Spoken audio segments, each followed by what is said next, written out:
नमस्कार दोस्तों, सुभाष की बात में आपका स्वागत है। जब आप कोई बेहतरीन फिल्म देखते हैं, जब कोई नाटक बेहतरीन देखते हैं, कोई किताब पढ़ते हैं या कोई संगीत की महफिल में जाके आप बेहतरीन सुनते हैं, तो ये सारी चीज़ें जो हैं वो कहीं ना कहीं आपको बहुत समृद्ध करती हैं, सुकून देती हैं और आपको लगता है कि देखिए हमारे पास जो कलाएं हैं या जो हमारे पास चीज़ें हैं उससे हम कितना आनंदित होते हैं। और ये आनंद कभी कभी आप अगर पढ़ते हैं तो अकेले आनंद लेते हैं, पर आप थिएटर में होते हैं तो बहुत सारे लोगों के साथ उस आनंद की अनुभूति होती है और दर्शकों की ताली बता देती है कि वो नाटक उनको कितना बेहतर लग रहा है। बहुत अरसे बाद मुझे रंग मंदिर, जो रायपुर का सबसे पुराना थिएटर है, उसमें एक नाटक देखने मिला और वो नाटक था भूपेन साहू ने तैयार किया था भरथरी पर। तो हमारे छत्तीसगढ़ की अगर मैं बात करूं तो यहाँ हबीब तनवीर, दाऊ मंदरा जी, रामचंद्र देशमुख, रामदयाल तिवारी या न जाने कितने नाम हैं जिन्होंने छत्तीसगढ़ की संगीत नाट्य परंपरा को बहुत समृद्ध किया और बहुत दूर तक ले गए। अगर मैं तीजन बाई की बात करूं, उन्हीं टक्कर में सुरुज बाई खांडे जैसी भरथरी की गायिका रही हैं। तीजन बाई तो पंडवानी गाती थी या भरथरी गाती, तो उन्होंने अपने गायन के माध्यम से वो जो है भरथरी की कथा सुनाती थी। पर इस कथा को भूपेन साहू ने नाटक के जरिए जीवंत किया। चलिए मैं इसकी कुछ झलक आपके साथ साझा करता हूं और इसके संगीत की खास करके आप देखिए, फिर हम इस पे बात करते हैं।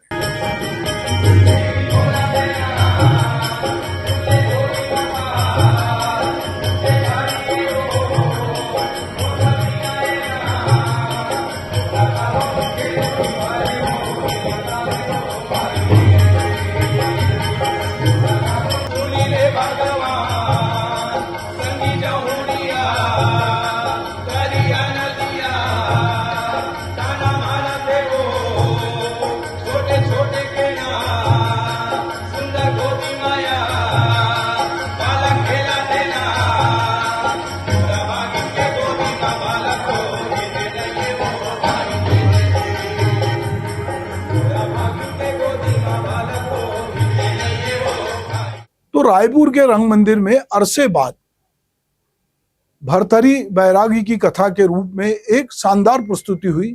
कुछ दर्शकों को जो है इसने रतन थियम के यहाँ हुए नाटक की याद दिला दी। इस नाटक में जो है मंत्री जो थे टंकराम वर्मा और उनके बहुत सारे राजनीतिक साथी भी आए थे। और अच्छी बात यह थी कि उन्होंने पूरा नाटक देखा और नाटक का आनंद लिया और उसके बाद मंच से मंत्री ने गाना भी गाया और उस नाटक की सराहना की।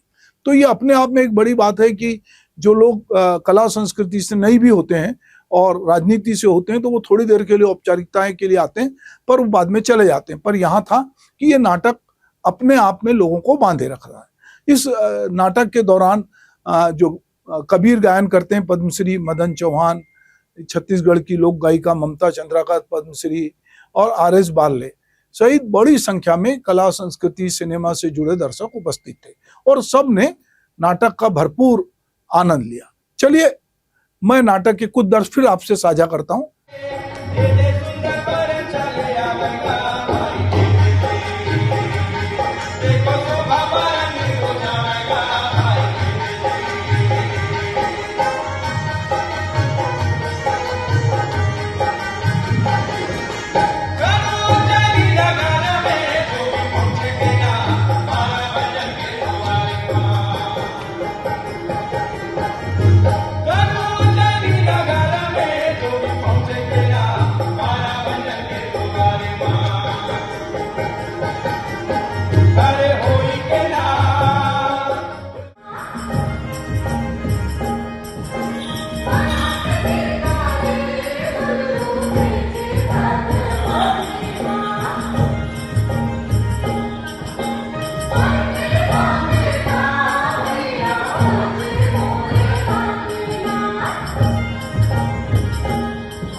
तो नाटक का कथासार जो है कुछ इस तरह से है कि रानी फुलवा जो है उसके पास सब तरह की समृद्धि है, ऐश्वर्य है, उसके बावजूद उसके जीवन में निराशा है क्योंकि उसके पास संतान नहीं है और संतान नहीं होने से वो दुखी है।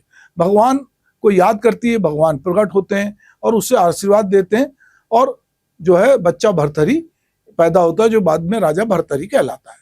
बड़ा होकर भर्तरी जो है वो एक निरीह पशु का शिकार के कारण अभिशप्त हो जाता है, जो पश्चाताप के लिए भगवान यानी गोरखनाथ के पास जाकर वैराग की बात करता है। गोरखनाथ जो कि साधु हैं, उसे जाकर विवाह करने, परिवार बसाने की सलाह देते हैं। भर्तरी का विवाह धूमधाम से होता है। सुहागरात को उसका चांदी का पलंग टूट जाता है और उसकी पत्नी रानी सामगई ठाके लगाती है। तो वो पूछता है कि रानी तुम इतने जम के ठाके क्यों लगा रही, तो पलंग टूटा है। तो रानी कहती है कि आपको इसकी ये पलंग क्यों टूटा ये जानने के लिए सामदेई कहती है कि आपको दिल्ली में जो मेरी बड़ी बहन है, जो मानसिंह की पत्नी है रानी रूपदेई, उसके पास उसको दिल्ली जाना होता है। और दिल्ली में जब वो जाके रूपदेई से बात करता है भर्तरी, तो वो कहती है कि तुमको इसको जानने के लिए मैं जब 7 जन्म लूंगी तो 7वें जन्म में तुमको पता चलेगा और मेरी मृत्यु होने वाली है, मैं दूसरा जन्म लूंगी। उसके बाद एक फैंटेसी शुरू होती है और जो रानी रूपदेई है वो अलग अलग पक्षियों के, पशु पक्षियों के रूप में उसके सामने आती है और हर बार वो उसको जानने के लिए पकड़ने की कोशिश करती है। कभी वो सुआ बन के आती है, तो कभी कछुआ, कभी गाय, ऐसे अनेक पशुओं का रूप धर के आती है और राजा भर्तरी उसको पकड़ने की कोशिश करता है, पर वो पकड़ में नहीं आती। ये दृश्य भी अपने आप में भूपेन साहू ने बहुत बढ़िया बनाया और जिस तरह से क्राफ्ट का इस्तेमाल हुआ है, प्रॉपर्टी का इस्तेमाल हुआ है, वो भी देखते बनता है। चलिए मैं उसके भी कुछ फोटो और वीडियो आपके साथ साझा करता हूँ।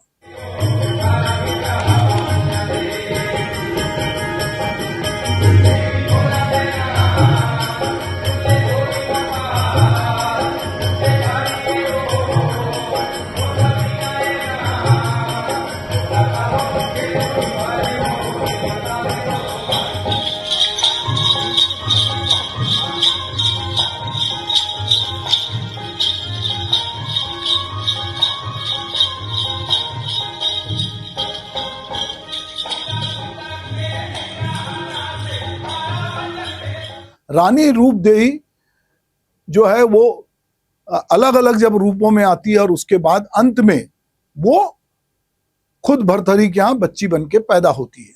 और तब भर्तरी को पता चलता है कि दरअसल वो बताती है कि जो ये तुम्हारी पत्नी है, ये तुम्हारी पत्नी जो है वो तुम्हारी पिछले जन्म में तुम्हारी माँ थी, और अब तुमको जो है, तो किसी को ये पता चले कि उसकी जो पत्नी है उसकी माँ है पिछले जन्म में, तो उसको बहुत तकलीफ होती है और वो जाता है गोरखनाथ के पास और गोरखनाथ कहते हैं कि तुम जाओ, अगर तुमको वैराग्य लेना है या तुमको तपस्या का मार्ग अपनाना है तो तुमको अपनी पत्नी के पास जाकर उसको माँ बोलना पड़ेगा और उससे भिक्षा मांगना पड़ेगा और वो तुमको बेटा बोलेगी। तो ये एक बड़ी दुविधा की स्थिति होती है, पर नाटक में ऐसा भी होता है कि राजा भर्तरी जो है अपनी पत्नी के सामने पहले सेविका के सामने जाते हैं। सेविका कई बार उनको दान देने की कोशिश करती पर वो मना कर देते हैं और फिर वो उनकी पत्नी को जाके सेविका बताती है और फिर वो जो है पत्नी आती है और वो पहचान लेती है और वो उसको एक बड़ा अद्भुत दृश्य उपस्थित होता है, नाटकीय दृश्य उपस्थित होता है और फिर वो उनको भिक्षा देती है। ये भी जो दृश्य है ये अपने आप में अद्भुत है। जैसा मैं बार बार कह रहा हूं कि इस नाटक में गीत, संगीत, अभिनय, मंच सज्जा, क्राफ्ट का इस्तेमाल, ये सब कुछ बहुत बढ़िया हुआ था। तो अगर हम भर्तरी की बात करते हैं, जहां भी गायन होता है नाटक, तो उसमें एक गीत सुनाई देता है, घोड़ा रोए घोड़सार माँ औ हाथी रोए हाथी सार माँ, भोर रानी ये वो महल में रोए तो राजा रोए दरबार वो। ये गाना जिस तरह से वहां पर दो गायक प्रकट होते हैं बार बार नाटक में और भर्तरी की जो परंपरा है उसको गाते हैं, वो भी सुनने में हमारे दर्शकों को बहुत नाटक के नजदीक ले जाएगी। और अगर हम ये घोड़ा रोए गायन को ना सुने तो हमको ये भर्तरी की कथा जो है वो एक अधूरी सी लगी। तो चलिए मैं आपको इसके कुछ गीत भी सुनाता हूँ।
भर्तृहरि दरअसल उज्जैन के राजा हैं और ये उनकी जीवन गाथा पे आधारित है। चूंकि हमारे यहाँ बहुत सारी कुछ फैंटेसी होती है, कुछ मिथक कथाएं होती हैं और इनकी ये वैराग्य की कथा है जिसको नाटक में प्रस्तुत किया गया।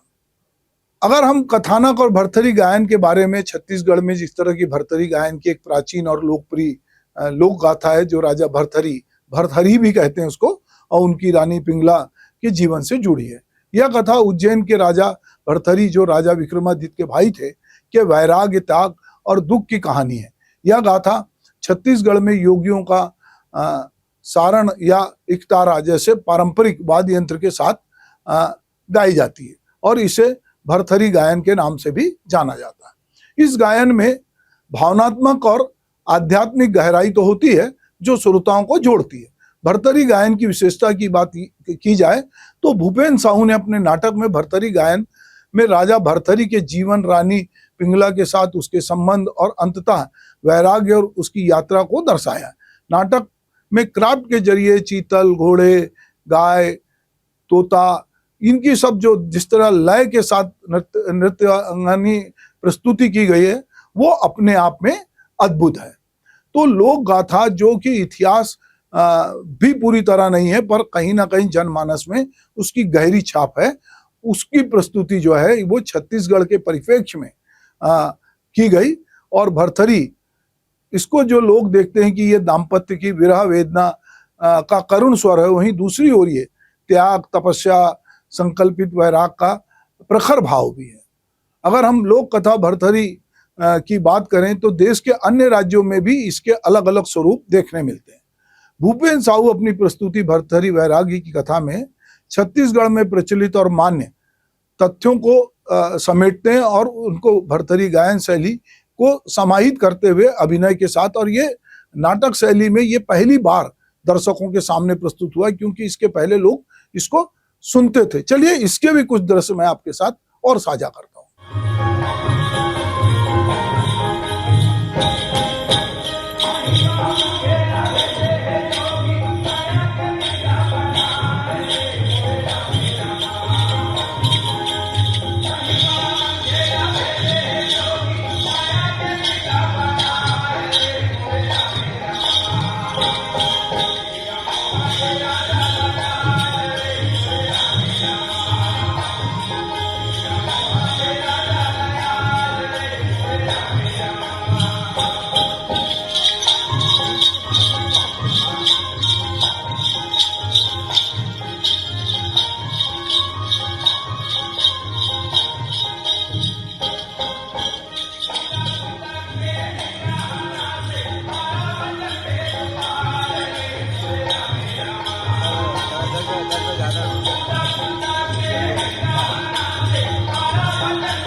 एक घंटे 20 मिनट की ये प्रस्तुति थी जिसने दर्शकों को हिलने नहीं दिया।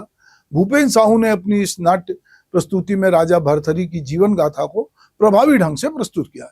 इस नाटक के मंचन में राजा भर्तृहरि की कथा को कलाकारों ने जीवंत किया। उनके आसपास के लोगों ने नाटक में राजा भर्तृहरि के संघर्ष, प्रेम और वैराग्य को बखूबी दर्शाया गया।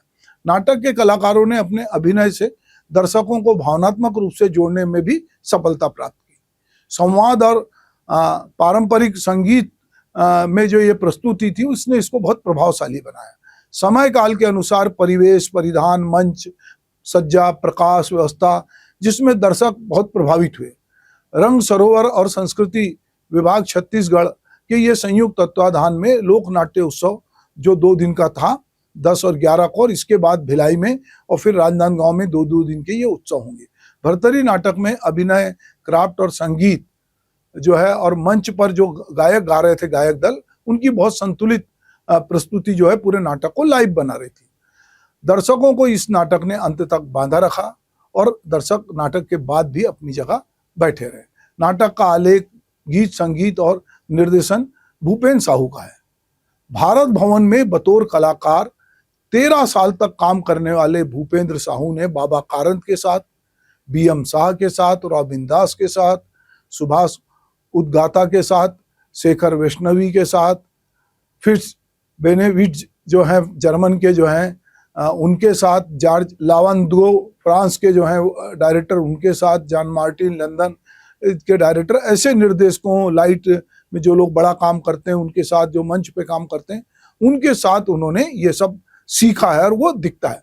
गरियाबंद जिले के अपने गांव बारूका में 2006 से वो रंग सरोवर संस्था चलाते हैं और उन्होंने छत्तीसगढ़ी सिनेमा में गीत, संगीत, पटकथा, लेखक और निर्देशन के रूप में भी अपनी महत्वपूर्ण भूमिका निभाई है। अभी ये इनकी नाटक जो है छत्तीसगढ़, मध्य प्रदेश, महाराष्ट्र, उत्तर प्रदेश, उड़ीसा में 1500 से अधिक इनकी अलग अलग नाटकों की प्रस्तुति हो जाए।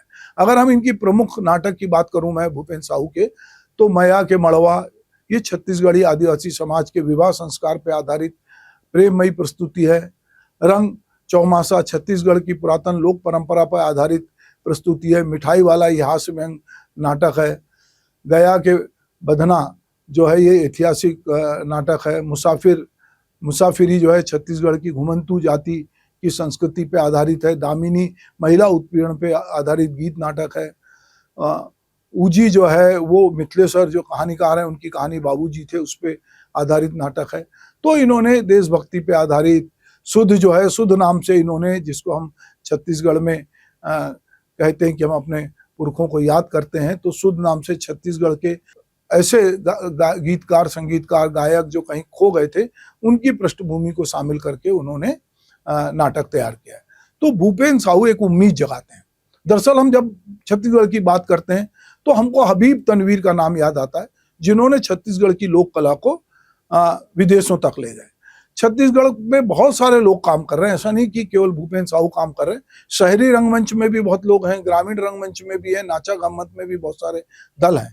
पर एक प्रॉपर नाटक सीख कर बड़े बड़े डायरेक्टरों के साथ चीजों को समझना और अपनी कला को, जो हबीब तनवीर की शैली थी कि यहाँ के लोगों को वो किस तरह से परिमार्जित करते थे, गीत संगीत का किस तरह से उपयोग करते थे, वो हमको भूपेंद्र साहू के नाटक में देखने मिला। ये नाटक निश्चित रूप से छत्तीसगढ़ में भरथरी की जो कथा है उस कथा को जीवंत करता है। और अगर मैं इनके कलाकारों की बात करूं तो मंच पर जो है राजा की जो भूमिका भरथरी की जिसने निभाया वो मिथुन खोटे हैं।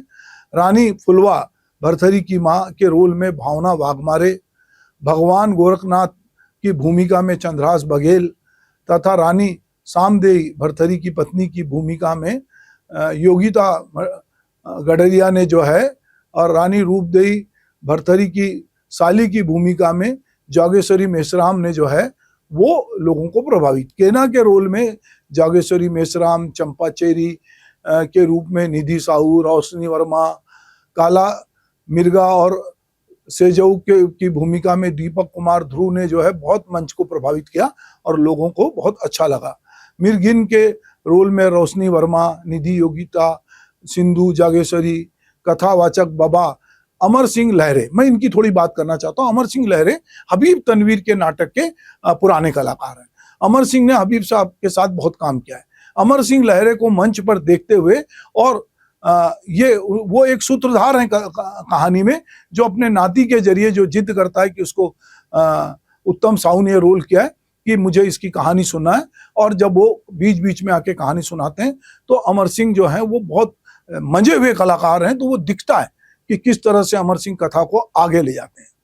इसके जो इसका संगीत पक्ष और इसका गीत पक्ष है, उसमें जिन लोगों ने बहुत सुमधुर आवाज दी, राजेंद्र साहू, गंगा प्रसाद साहू, योगिता मडरिया, सिंधु सोम जो है। वाद्य यंत्र पे यदि हम बात करें तो भारत बघेल, सोहन साहू, मोहन साहू, गोलू पाटिल, खोम यादव, गिरवर साहू, ये इन लोगों ने संगीत को सजाया। मैंने जैसा कहा कि पूरा नाटक अपने आप में एक पूरा कंप्लीट नाटक था। तो मंच पर जो है जो प्रकाश सज्जा थी या मंच सज्जा थी, उसमें उत्तम साहू, दीपक ध्रुव, चंद्रहास बघेल, वेशभूषा और हस्त सामग्री जो इसमें कि उसमें भावना वाघमारे, दीपक ध्रुव, ध्वनि जो है प्रभाव चेतन साहू, प्रकाश में भूपेन साहू, लव कुमार साहू। तो ये सारे लोगों ने बहुत, और जो प्रस्तुति में व्यवस्थापक थे वो मलियस साहू थे, लव कुमार साहू थे। तो ये बहुत सारे लोगों ने मिलकर, जैसे नाटक एक सामूहिक कला है, तो इसमें चाहे अजय मेश्राम हो, चाहे पद्मश्री जो इसके समन्वयक थे RS बाल्ले हों, ये सब लोगों ने, और इसकी उद्घोषणा जो मंच की नमित साहू जो आरजे हैं वो कर रहे थे। तो ये निश्चित रूप से ये जो प्रस्तुति है रंग सरोवर की, इसने एक मील का पत्थर ये साबित हुई है। और निश्चित रूप से जो भी दर्शकों ने इसको देखा है उनको ये बात कहीं ना कहीं बहुत अंदर तक ये नाटक गया है। बात सुरुजबाई खांडे की स्मृति को, ये चूंकि नाटक समर्पित था, ये उत्सव समर्पित था, तो उनको लेकर सुरुजबाई खांडे छत्तीसगढ़ की सुप्रसिद्ध भरथरी गायिकाओं में से एक थी, जिन्होंने लोक कथा को अपनी विशिष्ट गायकी से देश विदेश में प्रतिष्ठा दिलाई। और वो बिलासपुर में उनका जन्म हुआ था और उन्होंने भरथरी गायन को मंच पर एक नई पहचान दी। उनकी जो गायकी है उसमें भावनात्मक गहराई और पारंपरिक शैली का अनूठा संगम था, जिसने छत्तीसगढ़ की सांस्कृतिक धरोहर को समृद्ध किया। तो सूरजबाई खांडे भरथरी की केवल में लोरिक चंदा जैसी जो प्रेम कथा है उसको भी, लोकगीतों को भी उन्होंने गाया। और फिर वो मार्च 10 में 2018 में उनका 69 ईयर की आयु में निधन हो गया। पर भरथरी की परंपरा यहाँ रुकती नहीं है। उसके बाद भरथरी की ये जो छत्तीसगढ़ की लोक परंपरा है लोक गायन की, वो आगे चलती है और उसमें कुछ नए गायक लोग जो हैं वो आते हैं, जिनमें प्रमुख रूप से यदि मैं बात करूं उसमें रेखा जलछत्री जो है, रेखा देवार, सुरजबाई के बाद रेखा जलछत्री को भी इसमें बहुत प्रमुख गायिका के माना जाता है। वे रायपुर मांडर में रहती हैं और छत्तीसगढ़ की लोक कला को अपनी गायकी से उन्होंने जीवंत किया है। सरस्वती निषाद का भी नाम इसमें आता है, वो गंडई के पास रहने वाली लोक गायिका है। ऐसे और भरथरी गायन की परंपरा में जो यहाँ का योगी समुदाय है उसका भी विशेष योगदान है और भरथरी गायन छत्तीसगढ़ की अपनी एक पहचान है। तो दोस्तों, दरअसल आज सुभाष की बात में मैं नाटक की बात इसलिए कर रहा हूँ कि चूंकि मेरा बहुत लगाव कॉलेज के दिनों से नाटक से, और हम लगातार थिएटर करते भी हैं, थिएटर करवाते भी हैं। तो जब कोई अच्छी प्रस्तुति देखते हैं तो हमको लगता है कि बहुत ही बढ़िया हुआ और बहुत ही ये साधुवाद की बात है। तो जिन्होंने ये नाटक नहीं देखा है, अगर वो देखना चाहते हैं तो वो भिलाई जाके भी देख सकते हैं, राजनांदगांव। और नहीं तो आप जिस तरह का काम भूपेन साहू गरियाबंद के बारूका में कर रहे हैं और जिस तरह वर्कशॉप लगाते हैं, कलाकार ढूंढते हैं, तो उनका समर्पण भाव जो है कला के प्रति दिखता है और एक कलाकार का डिवोशन दिखता है। और वो किस तरह से पूरे मंच पर बिखेरता अपना जादू, तो वो जादू हमने कल रात को देखा। तो मैं चाहूंगा कि ये नाटक आप भी देखें और भूपेन साहू के काम को मैं सल्यूट करता हूँ। नमस्कार।